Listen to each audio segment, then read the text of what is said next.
Hello and welcome to Selfie World. So here's my Friday evening little project. I had a bit of a busy week and I'm doing the handheld selfie thing, so sorry about that.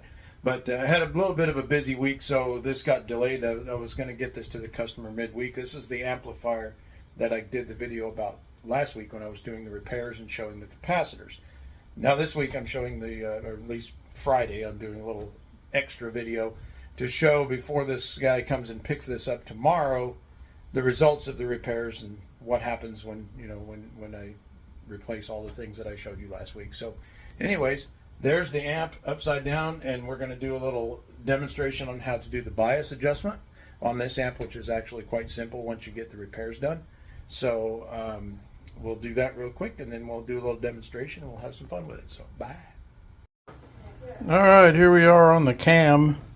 And there's just under 50 milliamperes on the tubes with my little bias device set up, and they should not be that. They should be a whole lot less than that. Yeah, hello, I'm back. So the deluxe reverb standard and the deluxe reverb reissue both have 6v6 tubes on them, and in this particular configuration with a vacuum tube rectifier, they should be running somewhere in the neighborhood of 20 to 25 milliamperes. So that gets the plate dissipation at the right dissipation percentage for those tubes in that amp. So with them running at what I just showed at just under 50, they're running the tubes at about half of the plate dissipation and about half of the gain that the tube is capable of, and therefore the amp sounds very glassy and weak and thin. So it works, like I said that in last week's video, that we would see if it's successful. It works and the repairs are successful. The second part of that repair is to do what I'm doing right now and to bias the tubes to the repairs, because everything's different with all the components that I've replaced. So let me flip the camera back around and I will show you how that is done. Just a moment. All right, so here's that, and this little port right there is the bias adjustment potentiometer, because the amplifier is upside down on the bench. So what we do is we get a little adjustment screwdriver in there and we increase the resistance in the bias circuit to bring the milliamps down, like my little cheat marks on there. Bring the milliamps down to where they should be, which for a 6v6 tube in this amp is right there, which is 26 milliamperes is where I found that this amp likes to live.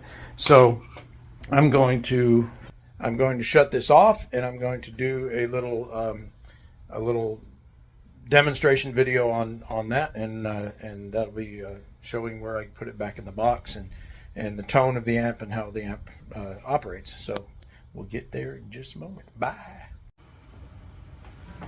All right. Hello from tripping over my cord land. So earlier, turn that down. Happy Friday afternoon, evening / whatever it is. And earlier I made a couple little tidbits while I was working on the Fender Deluxe amp that I worked on last week, where I was showing you the capacitors. So we're going to show you what the amp is like finished up now. I've plugged in the interest of not killing the neighbor's ears, which I was doing earlier, which it's extremely loud. But I've got my hot wired pedal and a delay hooked up to it just for a little bit of fun, a little demo. And the amp is currently on 3.5 on the volume. I've got it set. I'll show you guys what it'll do when you set it up to like Joe Walsh style, and some of the old, like even Stevie Ray used to use something similar, where you've got a point where the amp just goes into power tube distortion, which is a really desirable sound on these. And I'll show you where that happens on this, but that's kind of what I wanted to do here. But it works, obviously.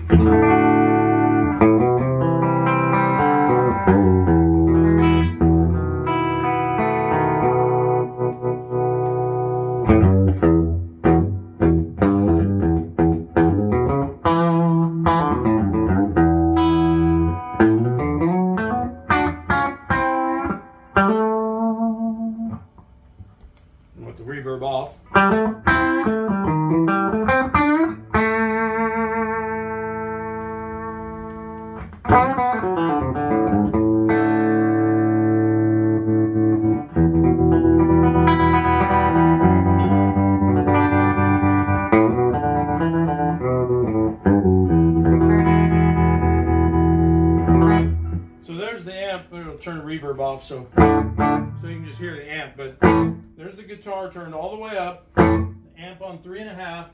Now if you put it on about 6, which is going to really wake up everybody, you can hear the tone starts to get that power tube distortion,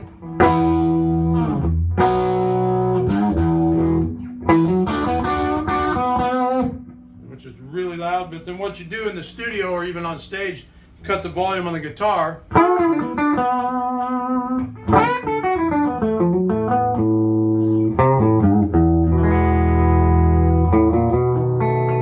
it's back to being relatively clean. And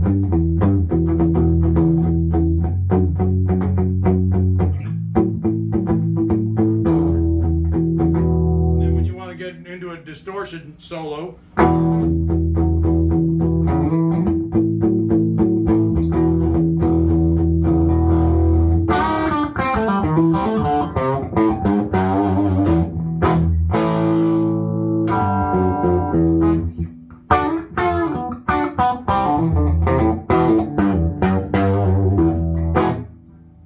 like that. Helps if you play in the right key though. But then when you put this thing on, what most people will use these deluxes for is playing them on about 3.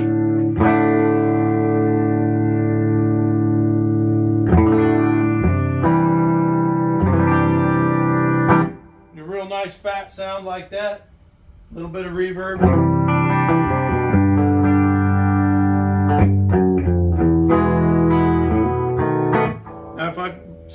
When you set the bias up like I have, like I was saying earlier in the videos, that it's got to be around 25 for this thing to operate like the 60s models did. The newer ones have the bias a little bit higher, which makes the tubes run a little bit colder, which makes the amp cleaner. And I try to find a middle ground if it's not my amp, because my amp, I'm going to make it sound like the 60s where you drive the crap out of it and it distorts. That's just the way I like it. But there's a middle ground in between the way Fender sets them in the factory, which is way too clean for the reissues, and the 60s, which is way too distorted for most people that buy these amps.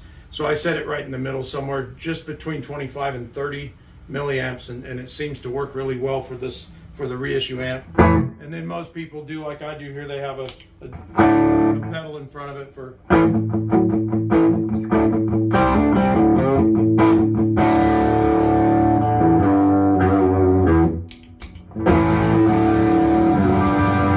So you can get all your sounds at a church volume, you know, or a small bar or whatever.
Something like that, just goofing around.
there's me goofing around for 7-something minutes according to the clock on the computer. So anyway, just wanted to share with you guys what happens when the different effects you can have by biasing amplifiers in different ways. It's all about the tone that you want out of the amplifier, depending on the person's playing style and so on and so forth. I happen to know from a lot of reading that Eddie Van Halen used one of these exact amps, except his was from the 60s, so it was an original one. But he used one of these in the backstage. That was his backstage amp. And if you ever see videos of him playing backstage, it sounds distorted. The reason why it sounds distorted is because he biased his down below 25 milliamps, in the neighborhood of 21, 21-ish. So the tubes are basically roasting themselves, and he could turn his amp to about 4.5, and it would sound like this one on 8 or 9. So it would get that fat power tube distortion at a reasonably low volume compared to where they were on stage for the backstage warm-ups and things like that. But if you ever see pictures of him backstage, you'll see one of these silver face or a black face Fender sitting in the corner. He had a deluxe and a Princeton, and in an interview, I know he said he liked the deluxe the best in the backstage, and I've emailed back and forth with some of the people that used to work on his amps way back, and they've told me about where the bias settings were. So that's my little Eddie Van Halen trivia thing. But anyways, that's where the bias is set, so this customer can come and get his amplifier tomorrow and be super happy with it. And I hope you enjoyed my little noodling session this evening on my custom-made handmade Bauer Telly with Trish on the front. So, ooh la la for all you people. Thank you, Bob Taylor, for the fancy laser engraving. By the way, look up my friend Robert Taylor if you ever want anything like that done, because he's just incredible. That's a piece of maple, and I sent him the maple, and he went, okay, and he laser etched the picture onto it. So, and he's done that with my coffee mug and some glasses and things. Very cool. Thank you, Bob. Appreciate that. Lifelong friend, seriously badass machinist and CNC man. So anyway, thank you all very much. I'm sitting here rambling on. I'm going to go park it for a little while here on Friday afternoon and enjoy my long weekend. I started the weekend a little early this afternoon. That was nice. And I'm going to have a little bit of fun this weekend, enjoy myself, maybe work on some guitars and share some stuff with you guys on Sunday. So thank you for listening and enjoying what I'm doing. I appreciate everybody getting on YouTube and liking and spreading the news on my page. Hopefully that will spread to be a real big thing soon, and I like that. Thank you all very much for the help with that. So see you later on in the weekend. Enjoy yourselves, be safe, enjoy Father's Day. Everybody have a good weekend, and I will see you late Sunday. Bye.